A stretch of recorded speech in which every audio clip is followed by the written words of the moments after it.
វិតសែមានក្តីសុខដូចមនុស្សលើលោកគ្មានអ្នកស្មើបងចិត្តពេលនោះ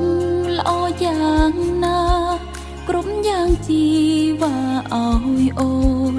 យកស្នេហ៍ក្បត់ចងបេងដូងចងទុកឲ្យអូនទឹកភ្នែករាប់ឆ្នាំរួមទាំងខ្លាចបាត់បេងដូងបាត់រូបបងពីជីវិតស្រឡាញ់ពេកមិនហ៊ានគិតជីវិតគ្មានបងប្រែទៅយ៉ាងណាពីបំផុតពេលវេលា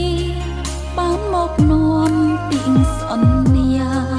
តែចិត្តបងឲ្យរឹងឆាក្បត់គ្មានមេត្តាក៏ចាចោលអូ